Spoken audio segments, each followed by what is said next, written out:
Marlon Ferrari, professor universitário e engenheiro de dados. Vou falar sobre um assunto bem interessante hoje. Muito tempo atrás, a gente tem falado sobre algoritmos de machine learning. Com o advento das LLMs, a gente começou a falar sobre os modelos generativos. Depois eu bati um papo rápido sobre os vectors DBs e a capacidade de se armazenar informações de uma forma que se propicie o uso em modelos largos de linguagem. E em seguida a gente fechou com um projeto onde a gente conectava documentos e perguntava coisas a partir da LLM. Será que existe uma área hoje que abarque todos esses processos? E a resposta é sim. Nós temos uma engenharia hoje toda voltada para necessidades que envolvam modelos largos de linguagem e processamento de novas informações a partir de documentos estruturados ou não estruturados. Essa área é o RAG e esse é o assunto da aula de hoje. Inicialmente a gente vai bater um papinho sobre o teórico, sobre o que acontece por trás ali de como essa área funciona, e no projeto que a gente vai desenvolver nós vamos pegar um RAG para questionar a GPT de uma forma bem mais eficiente. Convido todo mundo a dar um joinha, a compartilhar para esse vídeo chegar para mais gente que está interessada na área, que quer aprender, e deixar comentário à vontade. Prepara o headset, a aula vai começar.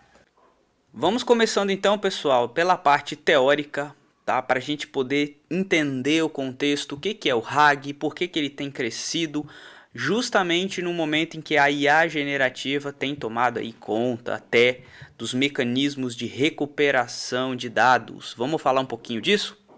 Vamos imaginar então um cenário onde nós temos um documento ou um conjunto de documentos e a gente tem que perguntar a uma LLM sobre esse documento. Para quem quiser entender um pouquinho desse mundo, eu gravei um vídeo conectando documentos à LLM. Vou deixar na descrição para vocês poderem acompanhar. E aí, qual que é o gargalo disso, pessoal? Mandar todos os documentos de uma empresa vai se tornar inviável ao longo do tempo, tanto na parte financeira, de custo mesmo, quanto na parte de limites. Os modelos de linguagem hoje possuem uma janela de limites que eles aceitam de tokens, a quantidade máxima de tokens que eles aceitam. Então, esse modelo hoje, para grandes volumes de dados em informações, é inviável. O que nós podemos fazer até para criar mais valor em cima das informações que nós temos nos documentos? É aqui que vem o RAG, Retrieval Augmented Generation. Pessoal, o que é isso?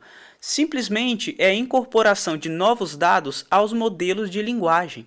Diferente do Fine Tuning, onde a gente busca melhorar o LLM em si, melhorar a forma com que ele compreende novas tarefas, o RAG é muito usado para entregar contexto dentro de uma gama de informações para LLM. Ou seja, o LLM ele foi treinado em um momento que não se tinha aquela informação. Como ele passa a entender dessa informação? Quando você entrega para ele por meio de um contexto. Vasco da Gama é um time de futebol. Vasco da Gama ganhou ontem o jogo. Este é o contexto. Por mais que ele saiba que é um time, com o contexto ele consegue entender muito mais facilmente as informações atuais. Beleza? Então, nesse ponto, no sentido prático, o RAG é uma forma de você integrar os seus documentos para os modelos de linguagem modernos. Como gerar então, pessoal, essa informação contextualizada para a LLM? Nós vamos seguir aqui numa arquitetura, num design de geração dessas informações. A primeira coisa é o seguinte: tudo que a LLM entender, como eu também expliquei no vídeo sobre o BERT, elas entendem vetores de palavras. Elas entendem vetores, o que a gente chama hoje em dia de embeddings. E nesse ponto, pessoal, o processo de embedding simplesmente é transformar palavras ou objetos em espaços vetoriais. Isso muda o jogo porque a gente consegue finalmente perceber o quão distante está cachorro de dog, ou quão similar é gato de cat. Isso permite traduções em outras línguas e permite dentro da própria língua saber palavras que são similares.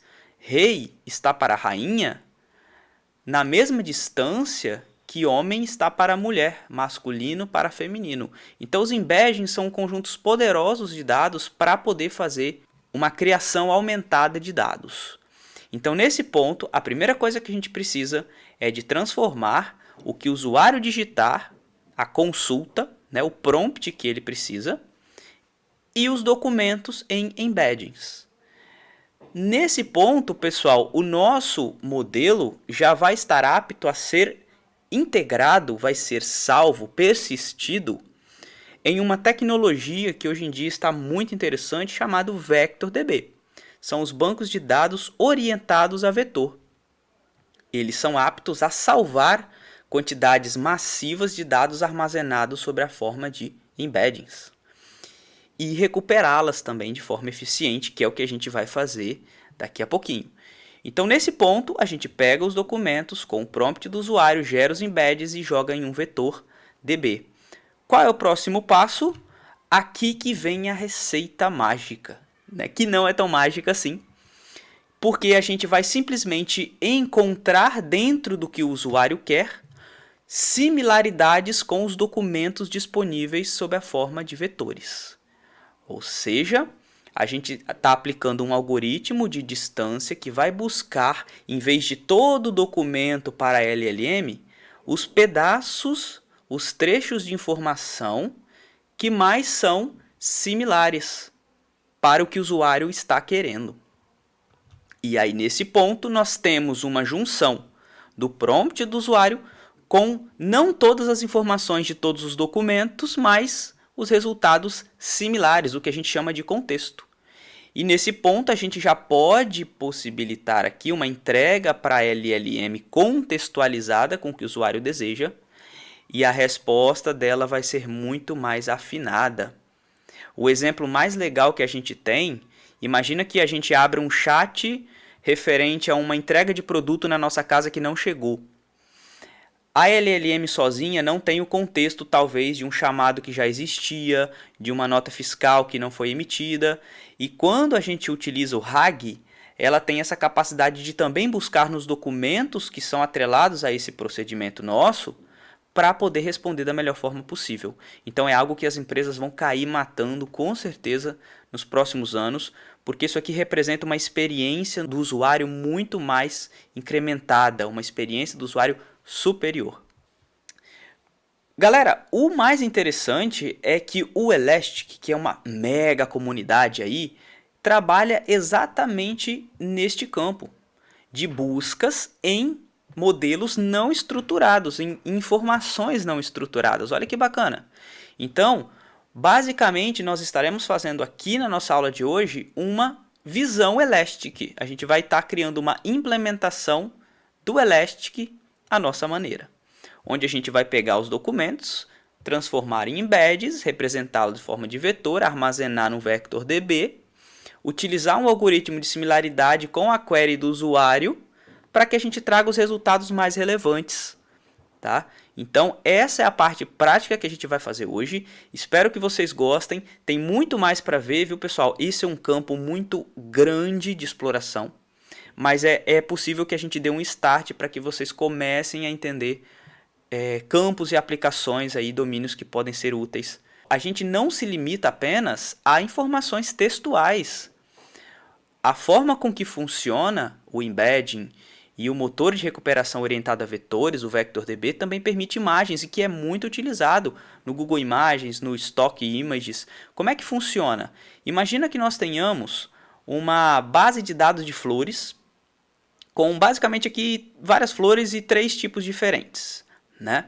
A representação de cada uma dessas flores em vetor, em embedding, são essas daqui, certo? Isso vai para um motor de similaridade, que a gente chama de vizinhos próximos, vou falar um pouquinho melhor daqui a pouquinho, e isso vai para o nosso VectorDB.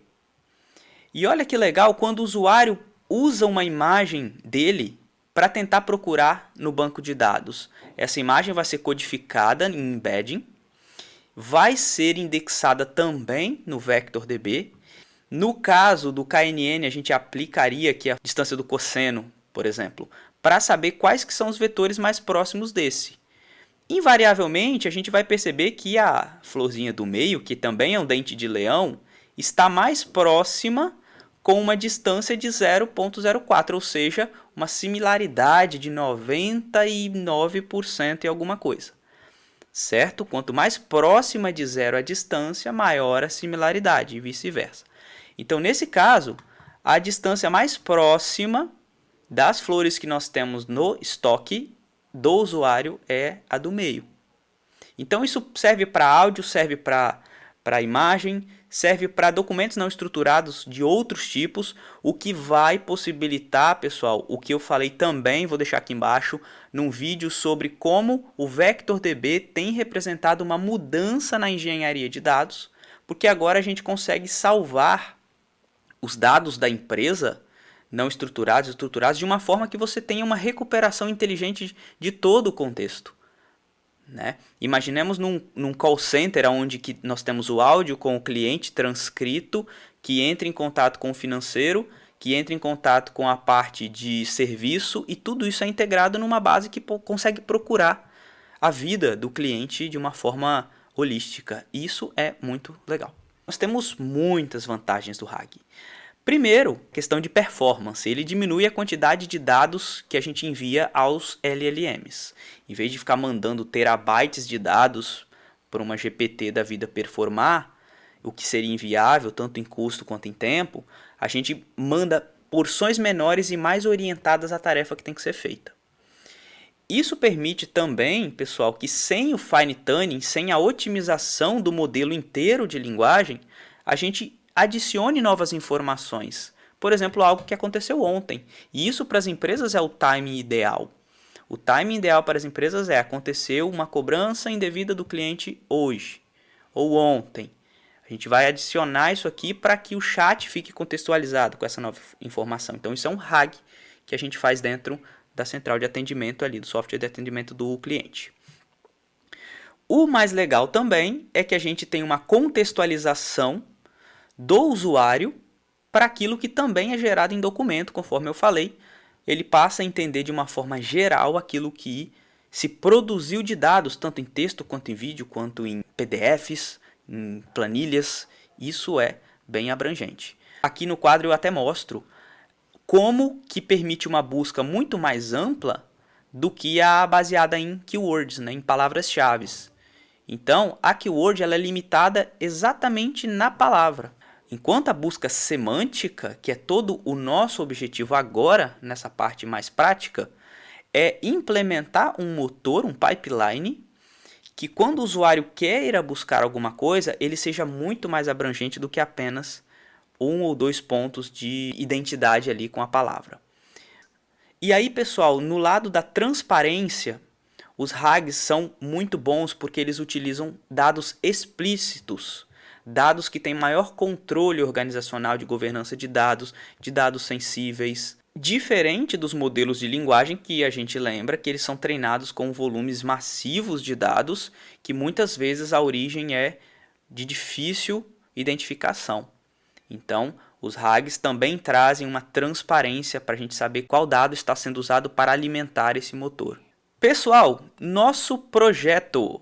Então vamos aqui começar um projetinho para vocês verem como funciona, com toda a teoria também atrelada a ele, que tem a ver com um assessor jurídico que queira pesquisar similaridades de alguns conceitos que ele esteja talvez trabalhando no seu dia a dia com a Constituição Federal.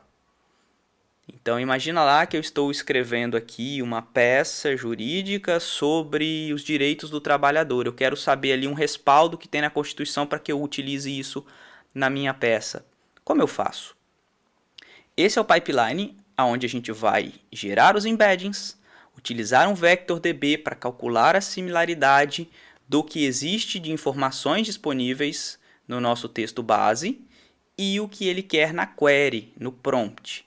E a gente vai retornar para ele os top K resultados, ou seja, os N vizinhos mais próximos, mais relevantes para o que ele precisa focado na query dele.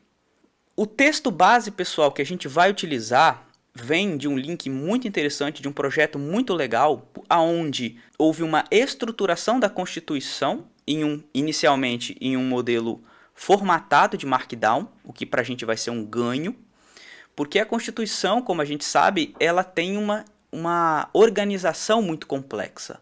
Como a gente vê na imagem ali, título, artigo, inciso, alínea, parágrafo, inciso, alínea. Então, é algo que, quando a gente precisa de uma recuperação mais eficiente, esse tipo de projeto constitui um grande ganho, né? As informações, quanto mais qualidade das informações, melhor se torna a experiência de quem utiliza um motor largo de linguagem. Coloco aqui o link para que vocês visitem, achei muito legal, parabéns aí aos criadores. E a grande vantagem é que nós, da área de TI, também encontramos uma Constituição versionada em Git, com todas as emendas, com todas as alterações que ela sofreu ao longo dos anos. E isso ficou bem legal também na proposta do Abjur Constituição. Parte prática então, pessoal, o mini projeto RAG. A primeira coisa a gente tem que se preocupar é com o algoritmo de vizinhos próximos utilizado. Para quem ainda não conhece o algoritmo de vizinhos próximos, como ele calcula a distância, eu vou deixar esse vídeo aqui também do meu canal, que explica direitinho ali como que a gente pode fazer um cálculo de similaridade e uma recomendação utilizando o KNN. Porém, existem algoritmos que são mais lentos, que, dada a necessidade de uma recuperação rápida, uma inferência rápida, a gente pode ser impactado, pode causar um colapso do nosso modelo, justamente pela quantidade de dados. Para resolver esse ponto, pessoal, esse projetinho aqui é muito legal, MRPT. Ele é um vizinho próximo com um modelo muito mais otimizado, escrito em C++, para que a gente faça essa inferência de uma forma mais rápida. É a primeira coisa que a gente vai fazer, porque no momento que a gente der um search, a gente quer um search bem otimizado para diminuir a latência da recuperação de informações. Beleza? Então vamos instalar aqui. Próximo passo, conforme a gente viu, precisaremos de um VectorDB. O mais simples de todos, pessoal, é o VectorDB do Python, que é uma instância de banco de dados orientada a vetor, onde você pode fazer vários testes, inclusive ele sobe um servidor, e eu recomendo fortemente que a gente utilize ele para testes, para entender o funcionamento de um VectorDB. Temos outras soluções muito mais escaláveis, o próprio Elasticsearch é gigantesco, e a gente pode partir assim que a gente tiver uma boa base de como funcionam os VectorsDBs. Então aqui já instalamos. Próximo passo, pessoal, não podia faltar a LangChain, que é um framework de LLM moderno, onde a gente consegue orquestrar tarefas orientadas a toda essa ideia de IA generativa, RAGs, e é uma ferramenta open source. Então também vamos instalar aqui, porque vai fazer parte do nosso pipeline. Próximo passo, vamos pegar o nosso documento base, que é a Constituição lá do site do Abjur. Uma request muito simples, onde a gente dá um get lá no Markdown, pegando o texto, o conteúdo de texto da requisição. Nesse ponto nós já temos ela, reparem aqui as formatações do Markdown, isso aqui vai ser fundamental para que a gente quebre em capítulos. E falando em quebra, é o que a gente vai falar agora. Por que a gente tem que quebrar o texto, pessoal? Isso é uma fase chamada text splitting. Toda fase que envolve o RAG vai envolver você pegar um documento inteiro e quebrar em blocos menores, o que a gente chama de splitting. Esse split é fundamental, primeiro, para você paralelizar as camadas de recuperação e salvamento dos seus dados, também da parte de embedding. E segundo, que você ganha performance porque você fica com pedaços que podem ser ligados a outros pedaços independentes do documento. Então isso é bem legal e é uma fase, como vocês podem ver aqui. Eu recomendo muito a leitura desse artigo aqui porque ele dá uma visão bem bacana de como funciona utilizar, por exemplo, o LangChain para responder questões em cima dos seus conteúdos. Aqui, pessoal, para fazer um splitting, a gente tem um modo que eu chamaria de raiz, que é o regex. Ora, se eu sei que eu preciso de quebrar o meu texto idealmente em capítulos, no caso da Constituição isso funciona muito bem, que nós temos aqui um capítulo dos princípios fundamentais, e depois temos outros capítulos, isso facilita com que a gente recupere a informação contextualizada pelo capítulo que a gente está lendo. Tá? Então nesse ponto a gente poderia fazer uma regex como eu vou mostrar para vocês aqui, aonde nós poderíamos entender onde começa um capítulo. Tá? Quem entende de regex aí, sabe que aqui eu estou pegando tudo que vem depois destes dois tralhas aqui. Né? Beleza, isso significa que eu vou aplicar esse padrão para o meu texto inteiro, utilizando todas as linhas dele. Então já é um regex aqui objetivando-se o multiline. E para dar um trinque melhor, eu vou tirar os espaços vazios que ocorrem nos finais desses elementos da lista e, obviamente, removendo a primeira seção, porque a primeira seção é o preâmbulo ali, é algo que não está relacionado diretamente à produção de conteúdo. Claro que pode manter, tá, pessoal? Aqui é só uma otimizaçãozinha que eu estou fazendo para não pegar dali para cima. Depende muito do projeto, como funciona essa parte. Aqui eu optei por tirar. Esse eu chamaria de modo raiz, tá, pessoal? Então, se a gente vier aqui e olhar o que é as sections, e aí não vou pegar todas não, vou pegar só duas aqui para a gente ver. Ó, reparem que ele pegou aqui do título e conseguiu pegar o elemento subsequente. Tá? Então, aqui é uma forma bem bacana, que eu já sei qual que é a posição do título, que eu poderia formatar depois, e a posição do conteúdo, do texto, representando aquele título. Beleza, então isso aqui funcionaria, porém, o que eu chamo de modo integrado, pessoal, é a gente, já que o LangChain ele é um padrão hoje muito eficiente para que a gente desenvolva RAGs, por que não utilizá-lo para esse processo?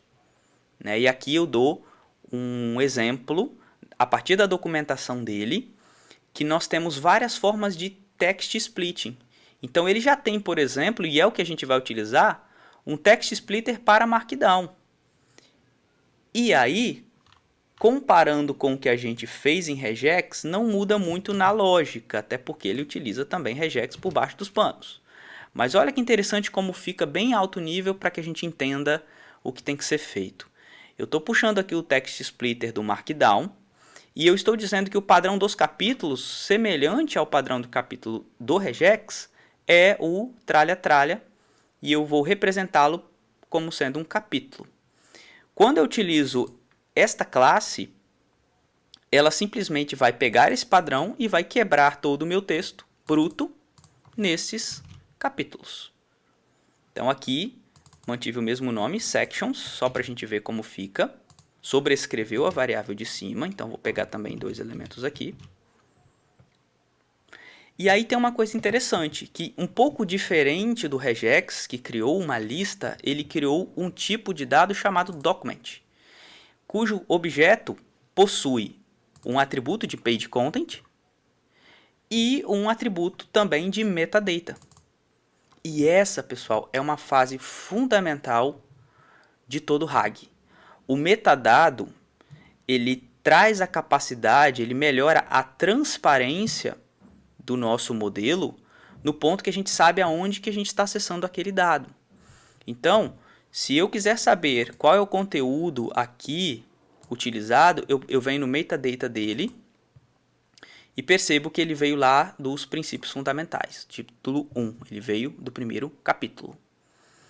Beleza? Então isso aqui é fundamental, até porque a gente vai precisar disso daqui a pouquinho. E aqui vem uma teoria interessante, pessoal. A gente não injeta, obviamente, as informações. Conforme a gente viu, a gente precisa de fazer o embedding dela.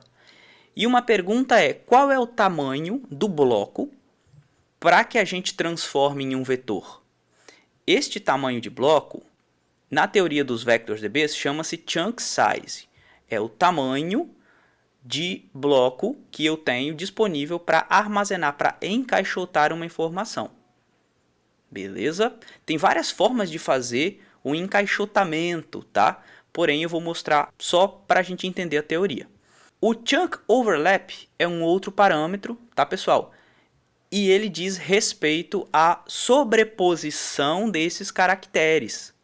Ou seja, você pode gerar uma nova sequência com um pedacinho da anterior. E isso é muito bom para recuperação generativa, para os modelos generativos, porque é a partir dali que eles podem também produzir textos mais contextualizados. Vamos primeiro então fazer um teste em como funciona o Chunk Size e o Overlap. Vim aqui e peguei do Text Splitter do LangChain um outro algoritmo chamado Recursive, ou seja, ele pega caractere por caractere recursivamente e divide o nosso dataset.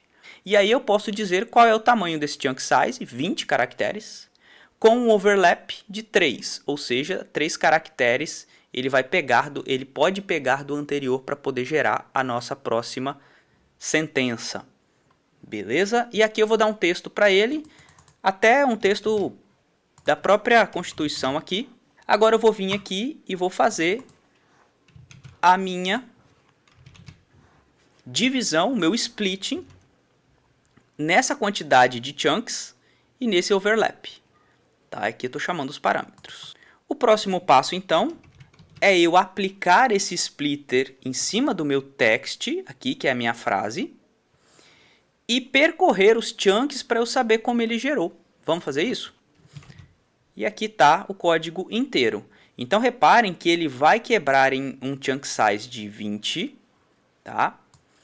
E ele pode utilizar o overlap, e sim, ele utilizou. Olha, o do está se repetindo. É isso aqui que a gente chama de janela deslizante, que eu vou falar daqui a pouquinho. É como se, em vez dele quebrar as sentenças secas, sem contexto, ele pegasse um pouquinho da anterior para que até um modelo generativo pudesse se encaixar ali no meio. Beleza? Então, essa mesma lógica, pessoal, vai se aplicar ao nosso conjunto de dados, nossas informações. Só para a gente não impactar o código como um todo. Agora vem a parte, pessoal, que é bem importante quando a gente sobe uma instância do VectorDB e ela pode ser persistida ou pode ser em memória. Tá? Sem entrar muito em detalhes, porque realmente a arquitetura é interessante e caberia um vídeo à parte, mas do VectorDB, a parte da memória significa que eu quero puxar no tempo de execução uma consulta que o usuário quer fazer. Como se tivesse aí, imaginemos um chat onde o assessor jurídico está querendo saber algo relacionado a, por exemplo, direito trabalhista. Então eu vou criar aqui na memória, que é a forma mais rápida, uma variável do tipo memória. E olha que bacana, pessoal. Obviamente a gente sabe que os modelos de VectorDB precisam de um tamanho de chunking. E é aqui que a gente fala o tamanho dele, 128 caracteres com overlap, com a janela de 8 caracteres para ser utilizado na próxima instrução, no próximo chunk. E olha que bacana, o slide window é a teoria que move a criação dos chunks utilizando um pedacinho do anterior, exatamente como uma janela deslizando. O que vai ser feito nesse ponto é, a partir do documento, eu vou fazer o split vai virar embed, esse embed vai ser salvo em memória, importante dizer, na nossa Vector Store, e aí sim, quando acontecer uma query, eu vou buscar aqui dentro quais são os mais similares ao que o usuário está querendo.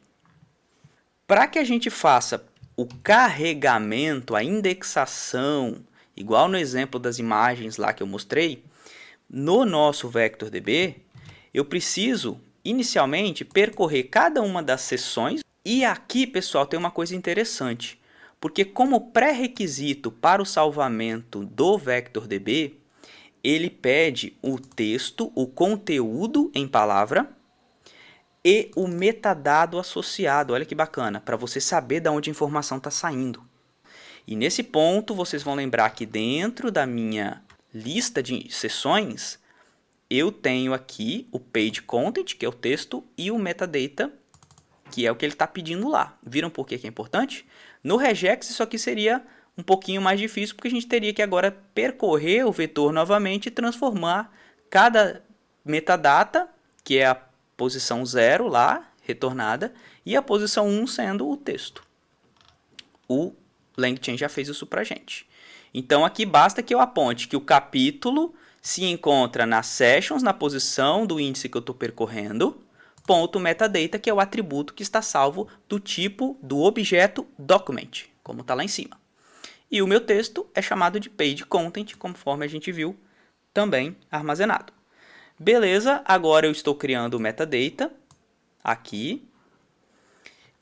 A origem, pessoal, aqui eu coloquei fixo, tá? Mas poderia ser, por exemplo, o nome do arquivo que eu estou gerando. Isso aqui poderia ser programático, beleza? E aqui ocorre o salvamento, texto, conteúdo textual e o metadado, que é a origem desse cara. Essa parte, pessoal, é a que mais vai tomar tempo da gente. Por quê? Porque a Constituição ela não é pequena, né? E a gente está utilizando uma forma não paralelizada, ou seja, sequencial de salvamento.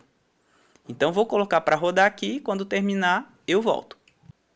Só um detalhe importante, né? Porque a gente tem que importar primeiro o módulo e ativar o nosso banco de dados, conforme a gente está fazendo aqui. Olha que interessante, ele está instalando as bibliotecas para que a gente faça o embedding, tá? De novo, quem quiser entender um pouquinho mais sobre o que é embedding, eu vou deixar o link na descrição do modelo que a gente fez, BERT, que faz exatamente tudo isso.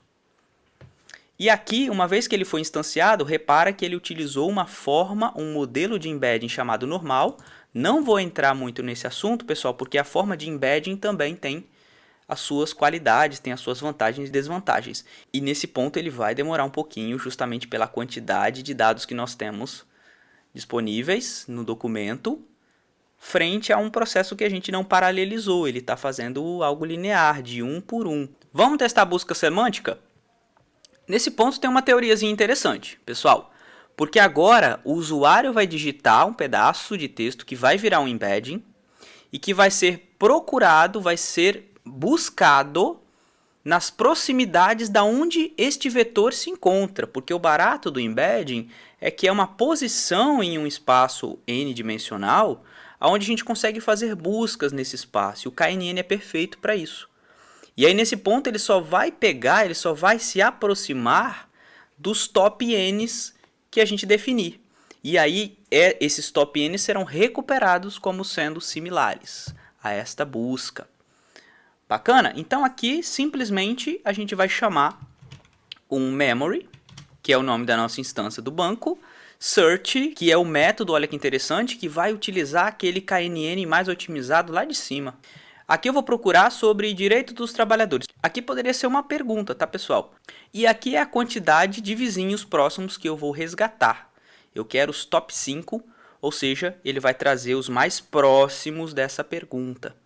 E aqui nós temos o chunk, que corresponde àquela busca.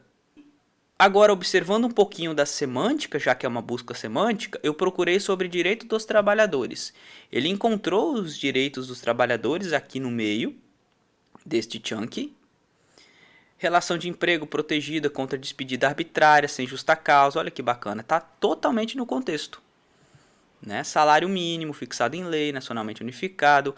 E aonde que eu encontrei esse chunk? Ele pertence ao capítulo 2 dos direitos e garantias fundamentais. A distância, a origem Constituição Federal, a distância que eu tenho para a minha busca, para a minha query, para o meu prompt, é 0.4. Quanto mais próximo de zero, mais similar. Perfeito? Então, sim, está muito próximo do que eu estou procurando.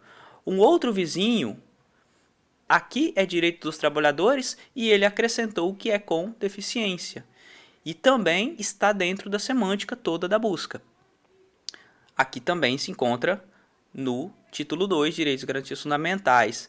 Mais para baixo aqui, ó, a gente tem até, por exemplo, dos direitos dos trabalhos de pesquisa ou de lavra que não são iniciados no processo legal, o que também acaba sendo uma ideia de direitos do trabalho. Talvez aqui não seja diretamente ligado a algo do trabalhador, né? Algo que tem que ser peneirado aqui pela pessoa, né? No ajuste ali visual que ela vai fazer.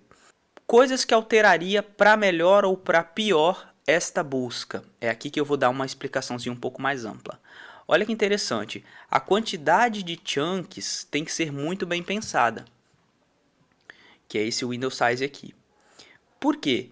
Dado que a Constituição é um texto bem dirigido, se é que é assim, eu não sei o juridiquês, mas é um texto bem normativo, bem direto. E nesse ponto, uma janela muito grande criaria problemas de misturar assuntos. E uma janela muito pequena não pegaria o contexto daquele parágrafo. Então, é importante testar esse parâmetro para que a gente saiba se a quantidade de caracteres sendo usados está de acordo com aquilo que a gente pretende entender do documento. Outra coisa que impacta também é o overlap. Se você pega pouco, você pode não ter uma conexão de um mesmo parágrafo quando eu pesquisar. Por outro lado, se você coloca muito, você vem muito prolixo quando você digita direito, porque toda a Constituição fala de direito, então vai vir muito chunk, né, similar. Esses dois parâmetros é o que compreendem aqui a engenharia do nosso modelo. Temos outros modos também, por exemplo, pegar o parágrafo inteiro, que talvez não seja muito legal nesse caso, porque conforme eu falei, né, cada alínea ali da Constituição tem uma diretiva, e eu não acho legal utilizar. Porém, determinados projetos vão pedir ali uma estratégia diferente, tá? É um campo bacana de estudo para quem quiser testar. Eu quis manter esse pipeline bem enxuto para dar várias ideias, e o G da coisa, só também salientando, a parte do LLM, da OpenAI, da Hugging Face, pode entrar em qualquer parte do nosso RAG, tanto na entrada do usuário, enriquecendo isso daqui, para melhorar a busca que nós pudéssemos fazer dentro da nossa base de dados, e aí traria um contexto muito maior para depois também ser alimentado, realimentado, para, por exemplo, trazer mais contexto ainda. Enfim, só umas outras possibilidades para a gente poder explorar, porque a LLM pode estar conectada todo o tempo no nosso RAG. Pessoal, era isso. Muito obrigado. Se gostou, dá um joinha. Podem aguardar que com certeza vai vir mais conteúdo aí pra gente. E compartilha aí se vocês puderem também, que vai me ajudar pra caramba. Valeu!